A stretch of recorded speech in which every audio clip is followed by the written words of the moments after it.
Okay, this is 3.7 now. So here's all my 3.7 things. So yeah.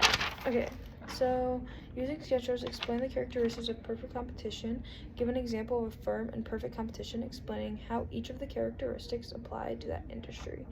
Okay, so basically the main things is many buyers and sellers, which many buyers and sellers is there are many firms and consumers in a market, so no single firm or consumer can influence the market price. For homogeneous products, all firms sell the identical products, making them perfect substitutes for each other.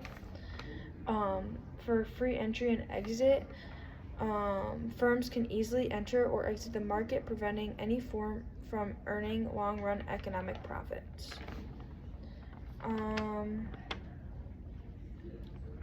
Perfect information. All buyers and sellers have complete information about prices, products, and production costs.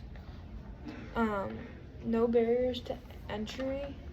There are no obstacles preventing new firms from entering the market, so they can just enter at any time. But they can do it, but it's like a lot of work. Okay. So example would be a buyer selling wheat. And I say that because, sorry, I had my doc pulled up for what I was gonna say. So if that were to relate to many buyers and sellers, it would be like there are many farmers selling wheat and many buyers purchasing the wheat. So that's where it would fit into there. And then for homogeneous products, wheat is a wait, shoot. Sorry. I don't know what I put right here. Okay, I'm just gonna skip it and come back to it because I can't think right now. Okay, and then for free entry and exit, farmers can easily enter or exit the wheat market by buying or selling the land. So they have a way to enter and exit. For perfect information, prices for wheat are readily available, and farmers have access to the information about the production costs and the market conditions. No barriers to entry. There are no significant obstacles preventing new farmers from entering the wheat market. You do have to go through a process and all that, but it's not like, yeah, it's just not like you can enter the wheat market, I guess. So yeah, so that should enter number 2. Draw and correctly label the following graphs. Okay, so here's my graphs. So a firm in perfect competition with zero economic end would be this. The ATC would be right on the MR line, right where the MR meets the MR meets the MC. So the ATC would be right there because there's zero economic profits being made when they're right there all together. And then economic profit. So profit would be below the MR line. So I think okay, it's right here. So the ATC would be below your MR, and then on the MC line though, still. And then making losses, so that would actually be above the MR, and it would be above the MR but on the MC still. And yeah. And they'd be in loss, sorry. Okay. Making losses but is in shutdown. Okay, so that's where the AVC comes in, the average variable cost.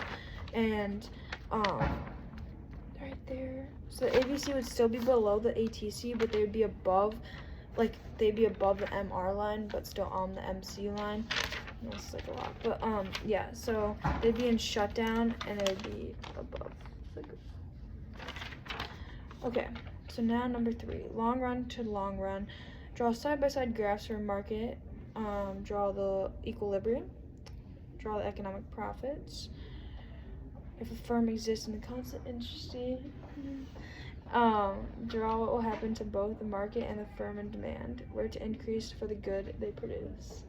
And explain the following: how the other firms will respond and what will happen to the price and the marginal revenue in short run. Okay, so here's my graphs.